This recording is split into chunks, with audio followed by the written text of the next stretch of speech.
Today's sponsor.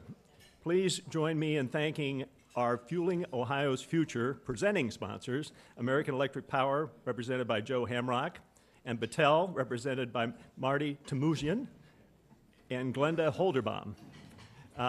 We're also grateful for our series sponsors, Columbia Gas, and their folks at the table. Wave your hands. Thank you, Columbia Gas. Ohio State University Office for Energy and the Environment, represented by Gina Langen. And we're also very pleased to have a new sponsor for today's forum. Let's show our appreciation to WesBanco, represented today by President Lisa Robinson-Smith and John Dargish, an old buddy. Welcome, Lisa, to the podium to introduce our guest.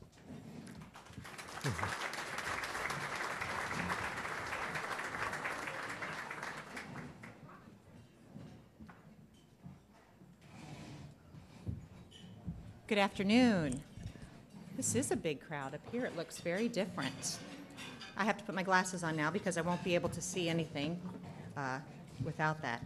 I want to say, first of all, WesBanco is very excited to be a new partner here today, and we're very excited to be a part of this specific forum.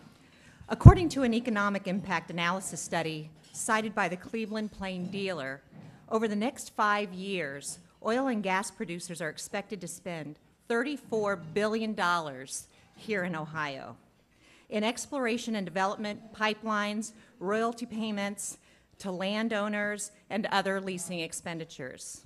This makes shale not only a very important topic to WesBanco, but to all of us in the entire state of Ohio. What's taking place is important to our clients, our employees, our bank as a whole, and given that this discovery is in the backyard of West Virginia, the home of our corporate headquarters, and has now moved into a significant part and portion of Ohio. WesBanco is positioned within the heart of shale activity. We're a $5.5 billion holding company operating 112 retail banking offices in the states of West Virginia, Ohio, and Pennsylvania. In the Central Ohio market, we operate 18 retail banking offices, a full-service wealth management division, including trust, brokerage, and private banking services. We maintain a seasoned commercial lending division, a mortgage lending division, treasury management division, and we operate WesBanco Insurance Services. As the market president, I'm excited that we're able to bring this knowledge to Columbus and the proximity. The complete bios for the panelists are in your forum packages today, so I will provide only brief introductions for each of them. Our first panelist is the Senior Director of Government Affairs for Chesapeake Energy, which is the second largest natural gas producer in the United States. In this role, he directs Chesapeake's government relations and corporate development efforts in Columbus, where he works closely with members of the state legislature, the governor's office, state agencies, and various stakeholders on Chesapeake's operations in Ohio. Please welcome Matt Hammond.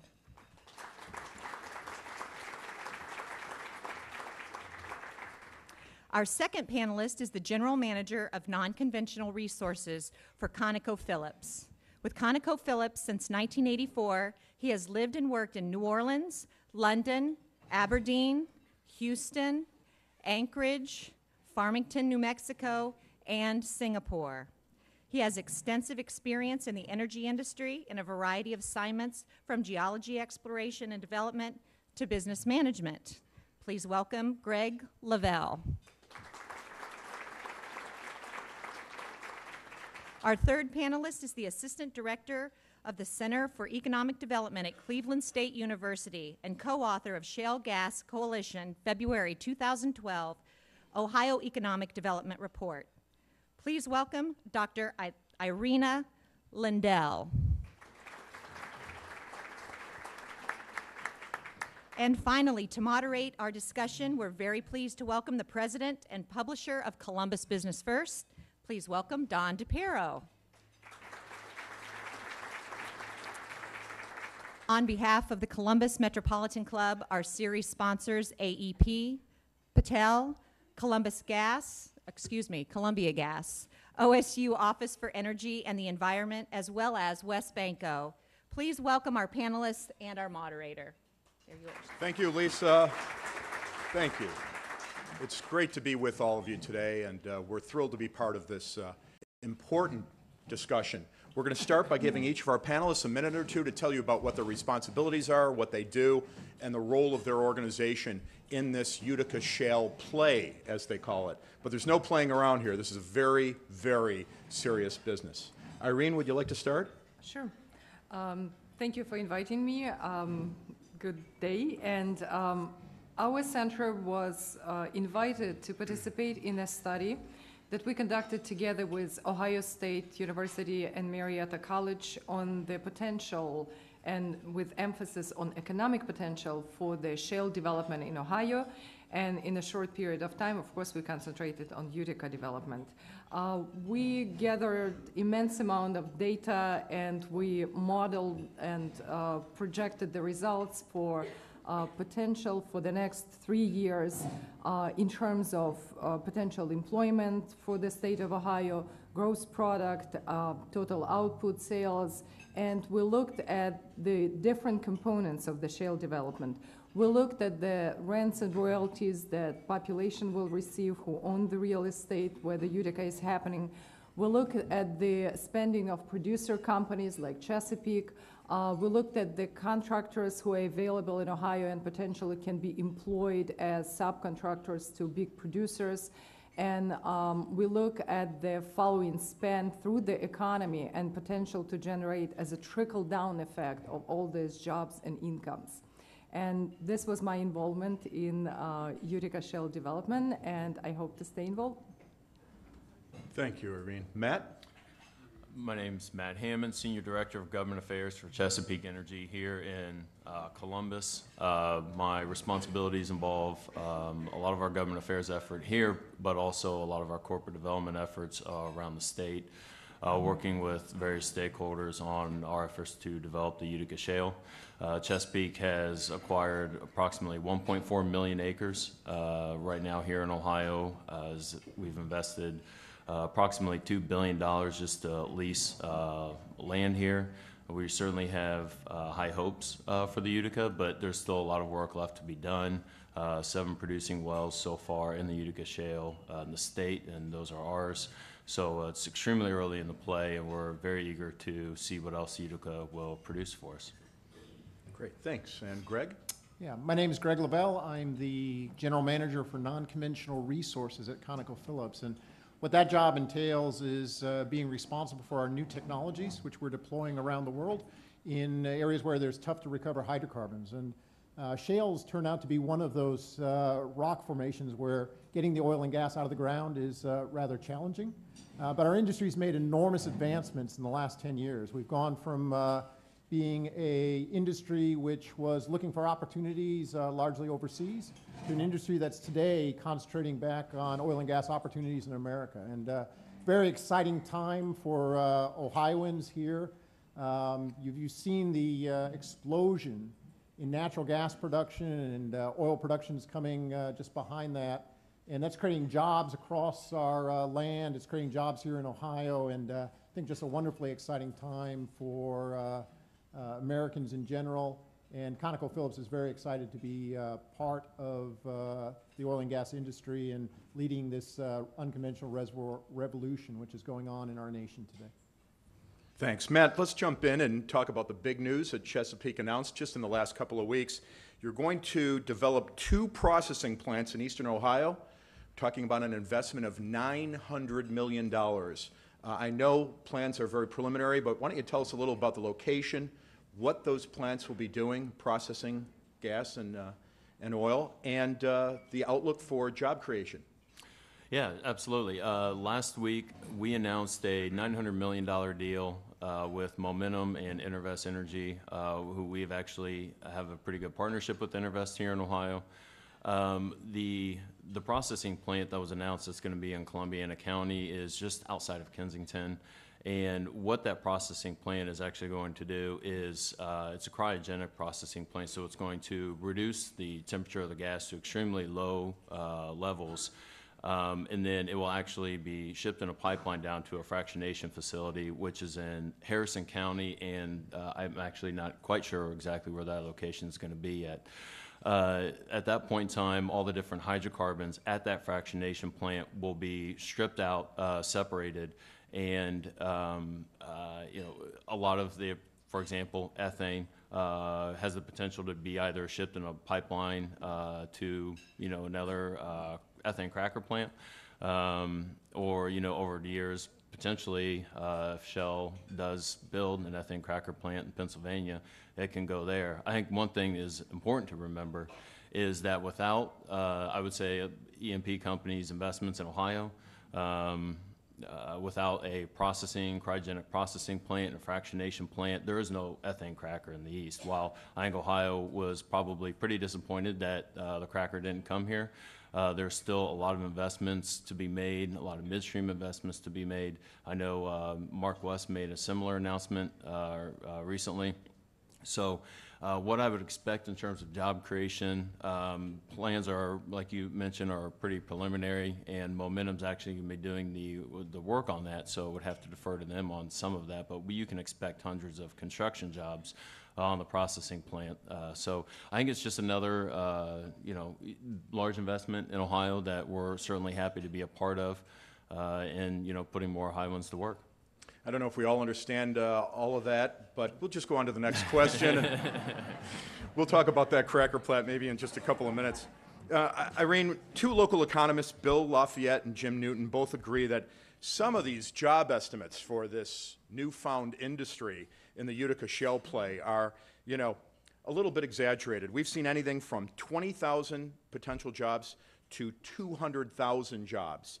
You co-authored this new study out of Cleveland State, and why don't you tell us a little bit about what you believe your findings will be and a more realistic outlook of job projections? Of course, for the numbers that I wrote are the most realistic. Very good. Can be any other way. Thank you. But I can tell you about our methodology and why we stay so firmly behind our numbers. What we did, we looked at the methodologies that are very common in assessment of potential economic development.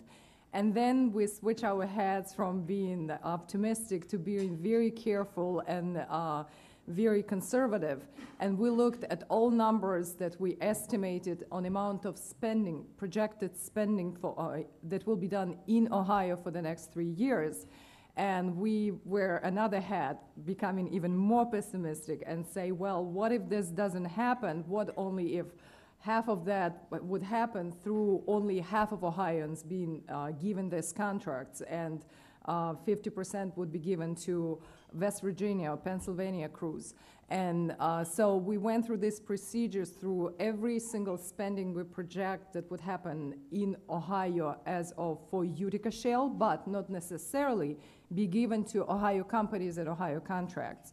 So we projected that in 2011, and the same number for 2012, about 58% of all spending that is necessary for development of Utica in this year will be given to Ohio businesses, which means only 58% of money will stay in Ohio, and the rest will go out of state, what we consider leakages.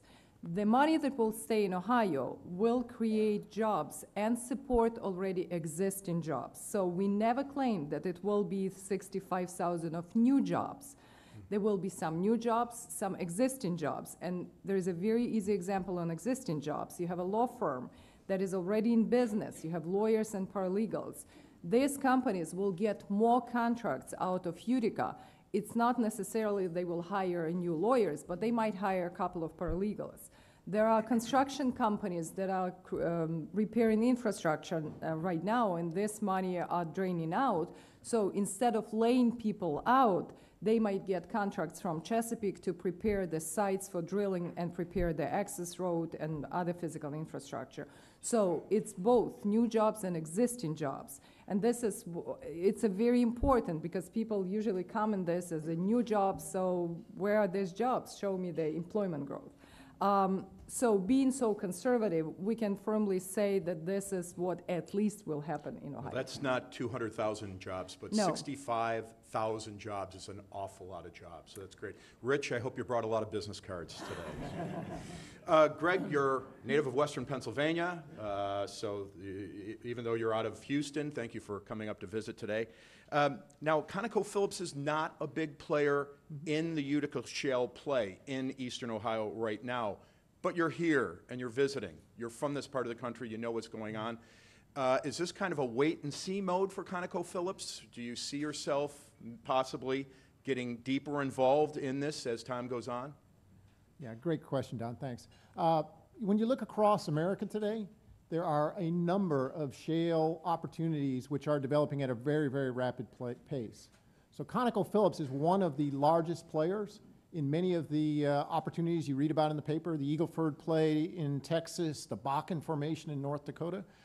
Frankly, even with the company the size we are, we can't be in every single one of these shale plays that exists within our country. So yes, we're looking in Ohio, we're looking for new opportunities, but I think it's just a wonderful testament to the size and scale of the revolution that's occurring in the oil and gas industry in America today. I mean, if you look back 10 years, the view of the future of oil and gas in America was very, very pessimistic. We thought we were going to have to start importing large volumes of natural gas. In fact, if you look around our coastlines, there's numerous LNG import facilities that were built costing billions of dollars each. Today, there's no LNG coming into those facilities. We're the world's largest natural gas producer, and we're basically energy self-sufficient when it comes to natural gas here in North America for a century or more to come. I mean, that is in 10 years' time. And what's happening today is the oil side of the industry is starting to catch up with the natural gas side and seeing the opportunities that are present in the shales. I've got a piece of the rock here with me if anyone wants to come up and look afterwards. It's not very sexy looking, but when you think about the implications for this is hundreds of billions or trillions of dollars worth of value in oil and gas sitting in this rock across our great land. And the fact that some of it's here in Ohio I think is absolutely wonderful, and I do hope we have an opportunity to come back to near where my hometown is in Pennsylvania there. Great, thanks. Matt, Chesapeake is a major player here right now, but I think it's important to emphasize this is a neophyte industry, really, at this time. We haven't even begun to tap the potential. How many active oil wells is Chesapeake drilling right at this time? But then also explain the potential and where it could be. Right now we have 7 producing wells in Ohio. Our plan is to have 20 rigs in the ground this year. How many wells that will actually equate to, I think will depend on what some of the production looks like out of some of those wells. So what we hope is 20 rigs this year. By 2014, we could be looking at anywhere between 30 to 40 rigs operating in Ohio. So there's certainly some optimism there on our part. We obviously, this play is in its infancy. There's a lot of drilling that still needs to be done to determine where the sweet spots are. We're sort of concentrated in one county, but then when you look around, you can go to DNR's website and find out where we've been actively permitting. We're kind of scattered a little bit. It's, we're an E&P company in exploration and production, and we are certainly in the exploratory phase here in the state of Ohio. There's a lot of companies that are coming in that are really just getting started, maybe spudding their first couple wells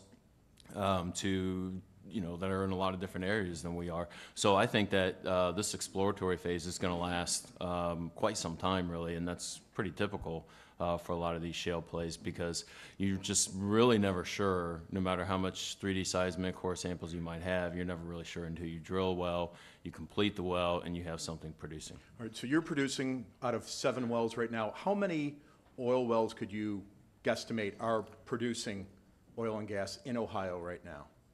Out of the Utica Shale? Out of Utica. 7.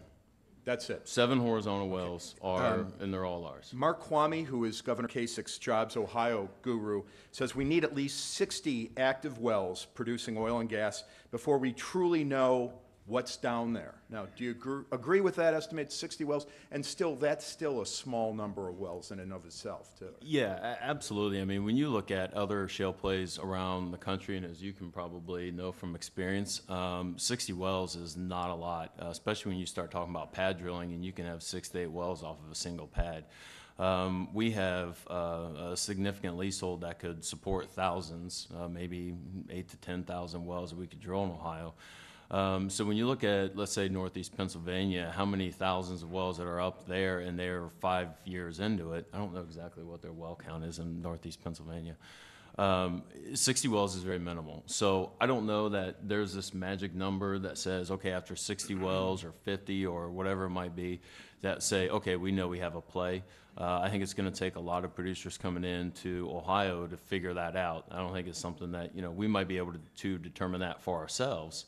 With our leasehold, but there's a lot of other companies that have invested hundreds of millions of dollars in leasing acreage. So I don't know that there's that magic number that's out there. Thanks. Irene, since the drilling operations are really mostly in eastern Ohio, what type of economic benefits can we see here in central Ohio? You mentioned the law firms and other activities, but what can we see really benefiting us here in central Ohio as far as this all plays out? I think when we did our study, we projected the benefits from the whole state of Ohio, and obviously their first impact that people would feel would be in counties where the drilling immediately happening. However, I think it depends on the thickness of industries and availability of companies that are necessary for producers, and some diameter around of that area.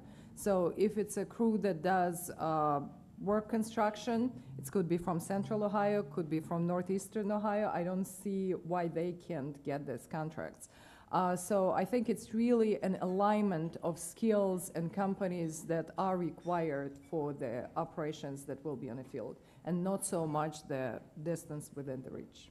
I think we had an event with Tom Stewart, the Vice President of the Ohio Oil and Gas Association. He said if you're a welder, you could probably name your price right now if you head out to eastern Ohio. Probably, and trucker, that's what we've heard.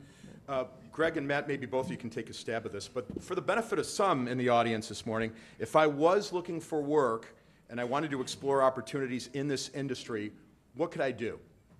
Greg, I know you're... Let me grab that. Sure. One of the very interesting things about the oil and gas industry is that it has a wide variety of opportunities for employment. We hire high-end technical people. So when I think about my company, I think about it as a high-tech company. And not too many people around America necessarily think about the oil and gas industry as high-tech. If you think about our Hollywood image, it's slow, dumb, and kind of a dirty industry. And I can tell you that is not it. So we hire some of the best minds out of universities all across the nation, so very high-end technical jobs paying very, very high salaries. We basically are a manufacturing industry in some ways. So you think about the oil rigs, the work that's being done to produce the wells, so a lot of manufacturing activity.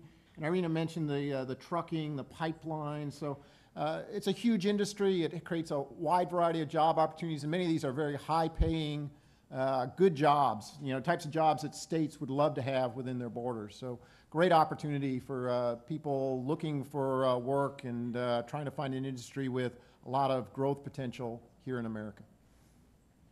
Matt, to add to that? Yeah, I actually think you said it pretty well. It's I would almost liken our industry, and it's almost surgery. It's very strategic. It's very technical. It's not what I think, as you say, some of the image and the perception might be.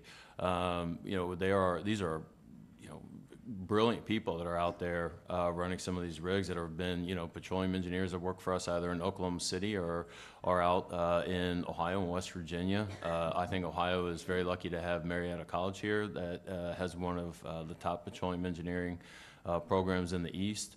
Bob Chase has done a phenomenal job at Marietta growing that program.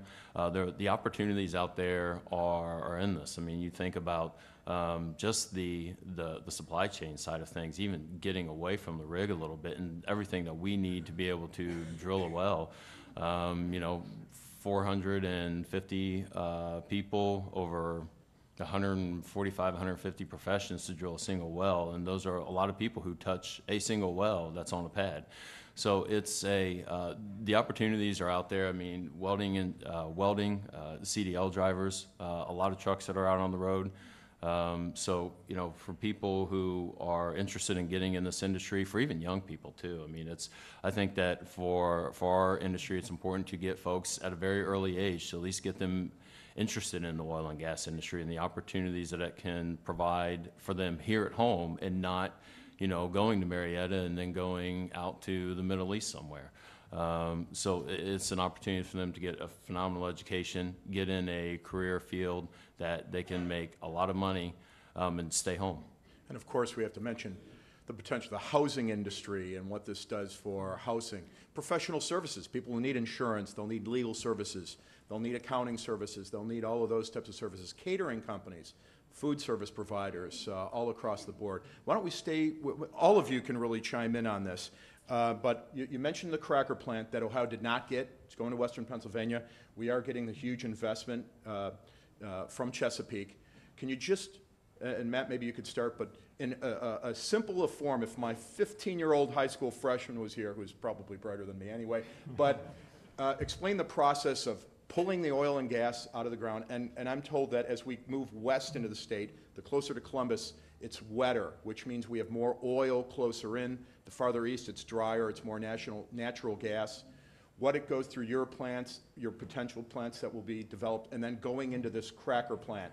And the ultimate question, could there be enough capacity or a need that we may still see another cracker plant developed at some point, and could that be in Ohio? All right, I know there was a mouthful. There were a lot of questions in there. Yeah, Have at it. I'm not exactly sure where to start. Am I starting? You're starting. Correct? Okay, all right. Gosh, so You're pulling it out of the ground. pulling it out of the ground. All right, starting there. Wow, this could take a while. Basically, the difference between our industry, horizontal drilling, pad drilling, and what Ohioans have traditionally seen is the ability to reduce the surface footprint on a pad and to run 6 to 8 horizontal wells off of each pad. So what you do is you actually start drilling vertically into the ground, and after you reach a certain point, you will begin to turn the drill bit laterally. And that you can go, you know, here in the Utica, we're going to be anywhere between 7,000 to 8,000 feet deep, and then, you know, mile and a half, maybe even 2 miles out laterally, to be able to extract the shale. So you actually have a vertical hole that turns laterally, and then for you to then go out, you take your rig off site. Let's say you're just drilling one well off the pad right now. You take your rig off the site, you move in all of your hydraulic fracturing equipment. So that's where your Schlumbergers, your Halliburtons come into play, that are the oil field service companies. They will come in and what we call complete the well, hydraulically fracture the well. That is All right, where are they sending it? I'm going to push you along a little. Then where does it go? Comes out of the ground? It comes out of the ground. They'll be put in gathering lines that our Chesapeake, our company, will actually lay to get the well or get the resource, whatever it might be, from the pad out into processing plant, fractionation plant, whatever it might be. And then we will eventually connect into a main line, and that's when the gas goes to market.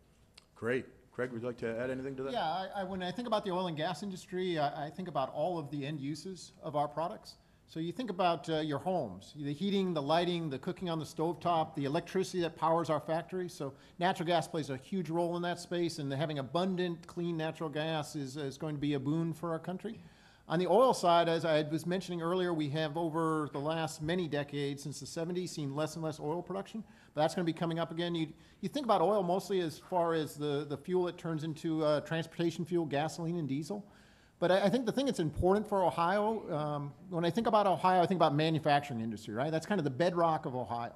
You are the best in the world at manufacturing products. And you think about the oil and gas industry, it's not just energy, because oil and gas are the feedstock for most of the man-made products that go into manufacturing, right? Chemicals, plastics. You think about what's been happening as oil and gas production has gone down in the U.S. Well, all of the plants that manufacture plastics have moved overseas, or that's where all the growth has been. So it's not surprising then that the manufacturing jobs go to where the feedstock is for their products. So it's gone out of the US, it's gone to Asia, it's gone to the Middle East. But what's happening now is a complete reversal of that. So you see companies coming back into America, building chemical plants, talking about plastic manufacturing plants, which is big here in the northeast part of Ohio. And so you start thinking about that cycle. If we can get the oil and gas production up, suddenly all the products that are necessary to drive manufacturing are going to be in abundance here in America again. And that's really going to drive a lot of manufacturing jobs, which are so important to your state here in Ohio. Okay. Will that cracker plant that they're building in western Pennsylvania be enough, possibly, to handle all the capacity? Or at some point, 10 years, 15 years from now, could they develop another one in Ohio? It's a huge investment. That's why I asked that question. I would say that you will see numerous cracker plants all across America. My company, ConocoPhillips, we're a half owner in Chevron Phillips. Chevron Phillips is one of the largest chemical companies in the world, and it is making investments right now in cracker plants. And I frankly believe that you'll see many more such investments in the years and decades ahead. This is not something that is just going to be a blip on the screen for months or years. This is a complete transformation of the American economy. It's going to be one of the greatest economic success stories of our times.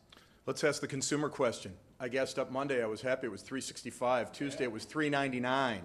Yep. Could we actually see lower gas prices as a result of the United States becoming more self-sufficient, especially if we're producing this right here in our own backyard?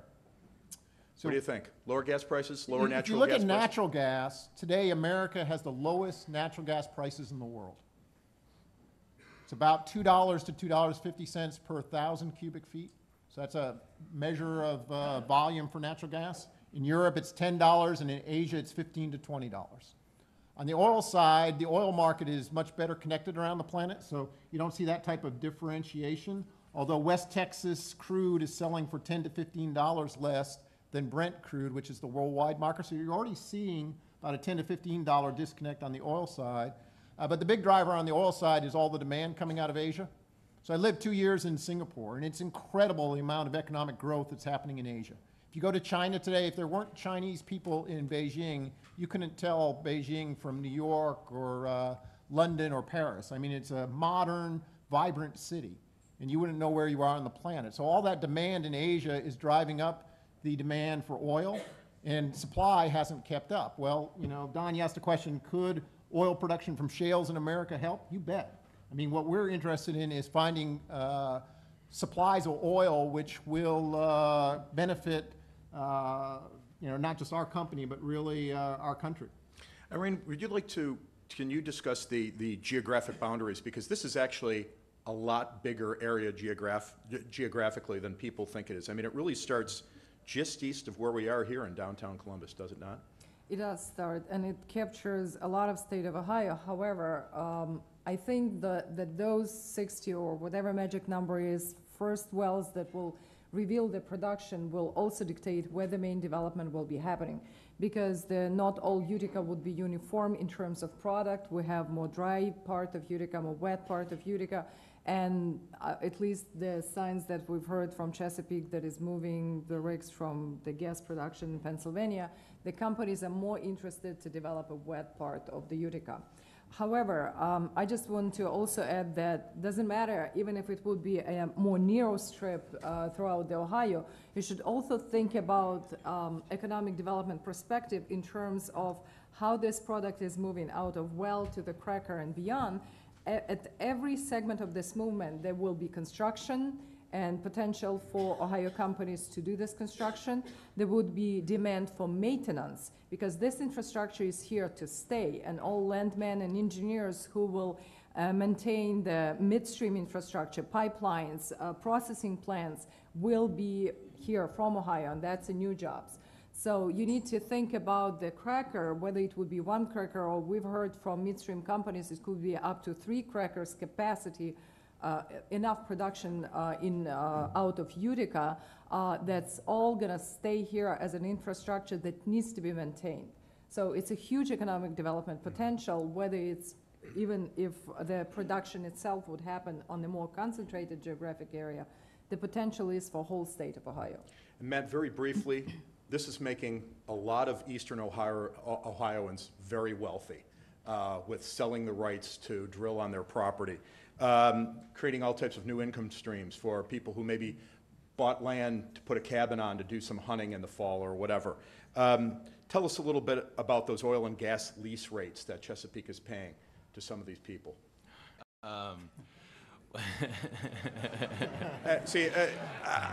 I've got 2 kids in college. I've got a half acre in Dublin. I'm wondering what I could get.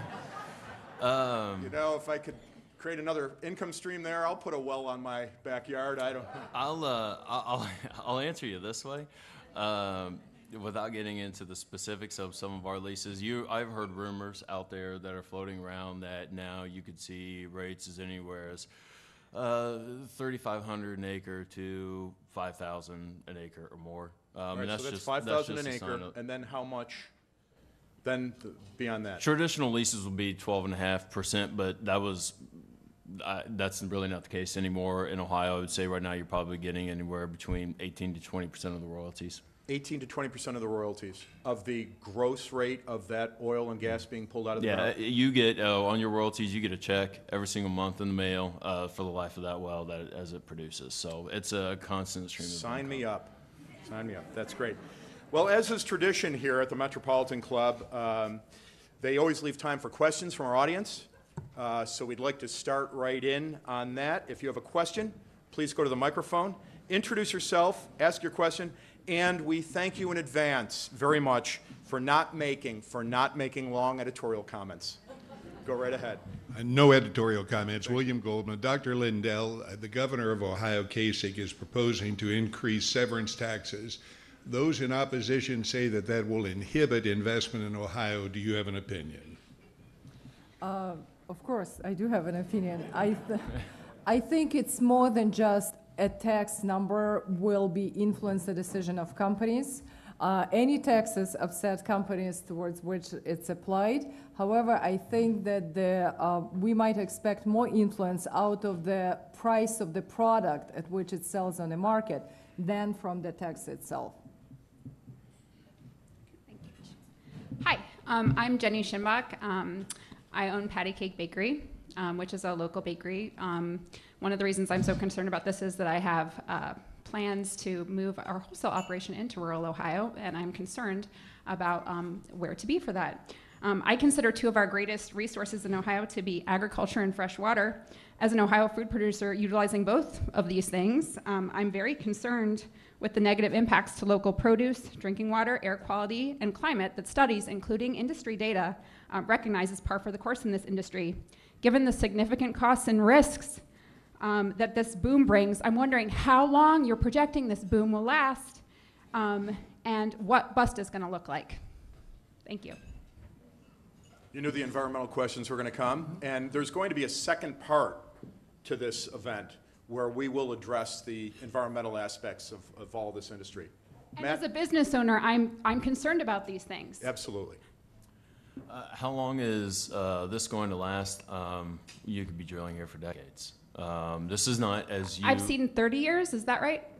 Yeah, but I mean, it So kind of goes 30 back to years. my Please early, let him answer the question. Thank you. It kind of goes back to my previous comments that we're very early in the play in analyzing this, and you mentioned this is not a sort of a flash in the pan industry. We're going to be here drilling Chesapeake. A lot of other large companies are going to be here drilling for a long time, and that's, you will see a continued traditional industry that, while different, still very similar to what we do, continuing to drill their wells in the state of Ohio. And there's a right way to doing this, and there's wrong ways also. And it's the technology, the technological advances that have created this new horizontal drilling process, which allows for this. Why don't we address some? I mean, there was a mild earthquake not long ago that was attributed to, and that wasn't a fracturing well, if I'm not mistaken. correct. Right? Yeah, so you mentioned hydraulic fracturing and horizontal wells. So one of the great stories behind this boom in America is that American ingenuity basically took 2 technologies that have been in existence for a long period of time: horizontal drilling, which has been around since the 1970s, and hydraulic fracturing, which actually has been used since shortly after World War II, and combined those 2 together, and really created a new tool that industry can utilize to extract oil and gas from rocks like this shale. So there's really not a new technology at play here per se. It's more of a story of combinations. And you mentioned, or Don, you asked about earthquakes or seismicity induced by injection of fluids into the Earth's crust.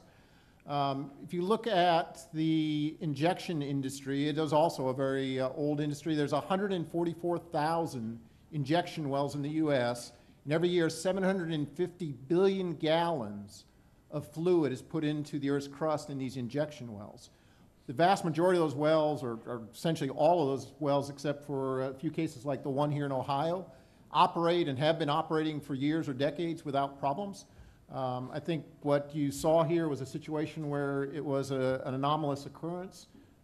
You did have some seismicity associated with the injection. The governor took action, and I think when you look at the facts around injection of fluid in the Earth's crust, what you find is this has been going on for a long time. It's a very safe process, and it's really something that is well understood and well regulated. And of all those injection wells around the country, 177 of them are in Ohio, without any incident, with the exception of what happened, which, as you say, more of a geographic anomaly than anything else.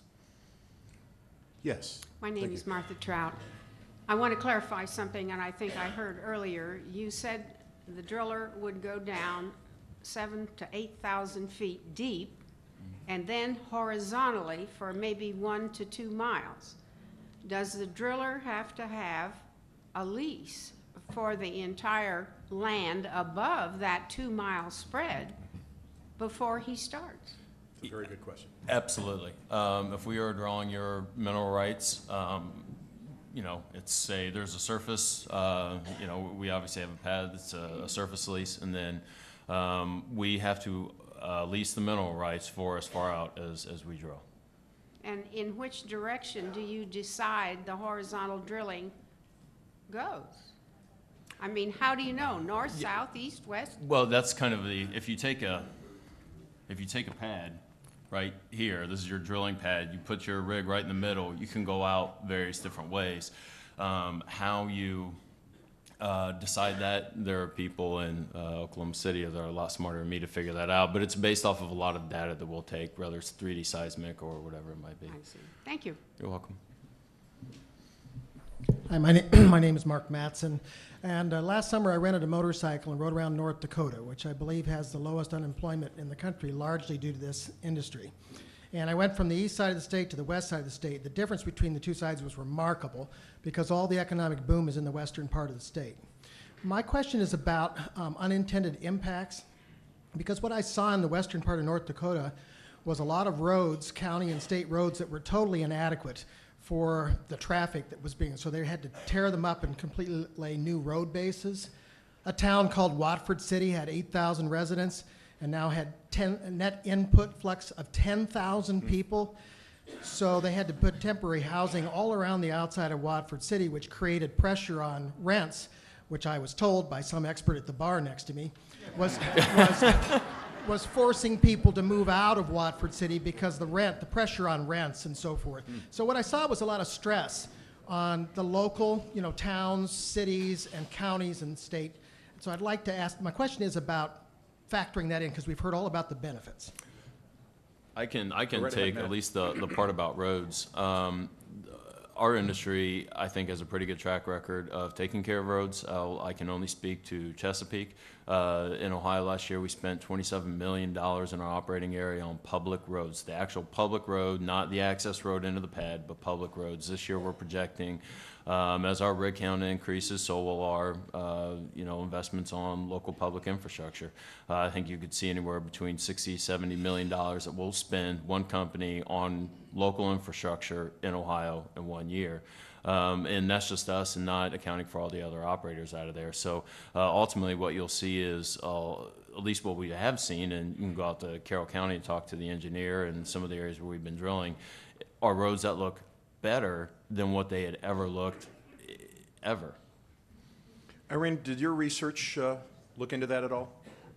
We did look at the roads, and we projected that on average it's about 1.1 million that is upfront spent on enhancing existing infrastructure, which means roads, bridges, or culverts that needs to be resurfaced or built, even to handle the heavy equipment that needs to be delivered to the site. We also expect $1.1 million that 1.1 million per well? pad, per pad, because Okay. the pad would have a common access. Okay. And we expect that it might happen, again, depends on the schedule of drilling in a pad. You can have one well to drill off the pad and then move to another pad, or you can have 6 to 10 wells drilled at the same or consequentially. So it depends on the schedule how company will build this, but we expect that it might be another investment in the roads during the process of drilling of the pad. And the second part of the question is about the crowding. I think some southern part of Ohio needs some stress in a good sense to, and we already have the feedback that it's happening there. The restaurants becomes busy, they're building hotels, they have renters, not only hunters at this point. So if it would happen to the extent where it would be effect of crowding, we will see some pressure. We will see some people who want to live in more quiet places. They will probably move out. That would be a personal choice, whether you want to, rent your spare bedroom and get extra income, or move further out from the area of economic boom and have a quiet life. But it could be expected that it would be some stress on economic areas where immediately the drilling and development is happening. Yes. Yeah. Thanks for moderating today, Don. I guess I have a question for Matt. Your company is talking about preaching economic energy independence for America, but I know that in Kentucky most of the drilling is stopped because you've kind of drilled the price of natural gas out of that area. So I know that your company is trying to seek markets overseas to sell your natural gas. So I just wonder how that dovetails with energy independence. You would think we'd want to hold on to that to use the gas when we need it. I would say that, there's a lot of parts to that question. One, our storage fields are full right now. And I'm sure a warm winter had a little bit to do with that too. Absolutely. I think some folks out in other parts of the country were wondering when it was going to get cold in Ohio. So the storage fields are full right now, which is certainly impacting the price of gas. As you mentioned, we're looking at a over 100-year supply of gas, and actually that is just where technology will take us today. Not too long ago we were dealing with $10, $12 prices of natural gas, and those have since dropped. But when you go into other markets out east and other countries, they are still living in that where it's high prices of gas and they have a need. We have the supply. So could there make sense to see some sort of exports, whether it's gas, NGLs or whatever it might be? Yeah, I mean, the markets are there, they want it, and Ohio could become an exporter but still servicing the demand needs at home. What is a storage field? I don't know. What It's does it look where like? actually you produce gas from a well, and if there's no real market for it, it can go into storage field. We have them here in Ohio. Okay. It's literally underground where they can store gas. All right. I had one more question to kind of pertain to the environment. Did you want to say when that Go other ahead. meeting would be, or did you know when is the other part that is the environmental? Not scheduled yet, but Okay. this was part one. Okay, great. Well, recently one of the Halliburton executives, some people call it a publicity stunt or an effort, drank some of the fracking fluid that they were using. I know there's effort to, have you guys fully disclosed all the fluids that you're using in your fracking? A lot the of chemicals? we actually list on frackfocus.org. If you go on their website, we subscribe there. You can look up wells that we have drilled and are producing wells in Ohio on FracFocus. There is still, though, for Weatherford, Halliburton, Schlumberger, proprietary information there that they don't want to make public because they've invested countless millions of dollars for research and development. So there's proprietary information on there, but we disclose, as this is not our chemicals, they're they belong to the oilfield service companies. We do those chemicals on Frac Focus. And Ohio also has disclosure as well in the law. Okay, well, as a man from rural Ohio and Mansfield, with some of the most fertile farmland in the state and not the world, I would encourage you, if we're inviting you into our state, to hold those companies as accountable as we hold ourselves. Some of the fluids that they do announce that are on some of the chemicals in them are diesel fuel and formaldehyde. That makes me wonder what they're not telling us about. So we're all here today to learn what you guys have to say. We're excited about the jobs. Who's not? I'm more concerned about clean drinking water for my family and their kids. So I'm just challenging you guys to hold everyone to a higher standard with this and demand full disclosure in the companies that you're dealing with as well. Great. I think you're seeing the industry agreeing with that stance there. We do believe that people have a right to know. I mean, a lot of this activity is new to Ohio, right? Yeah. I mean, it's been over 100 years since Ohio was the focus of oil and gas activity. So I do believe, and certainly ConocoPhillips is on board with the idea that describing the activities we are involved in and what we're using is important for the communities we work in. Yeah, and you know, we have good folks from Battelle over here. This is one of the best privately funded research institutions in the world. Hopefully, you know, there's some innovation here that we guys can work together to. I would like it. I would like not to have it, period, but I have gas coming into my home, so it's There's hard no for me to doubt complain. that some of the fear and angst is Yeah. in Ohio is the result of some of the issues that happen in Pennsylvania. And we've read about them, we saw what's happened, and I think we're going to learn from those mistakes. Yeah, So, yeah. Thanks for having me great. today. Also, Thank I you. recommend that everyone watch the documentary Gasland to get themselves a little more informed on the Thank you. dangers coming in. Greg Leveille from ConocoPhillips, Matthew Hammond from Chesapeake Energy, and Irina Lindell from Cleveland State University. Thank you all so very much for being with us.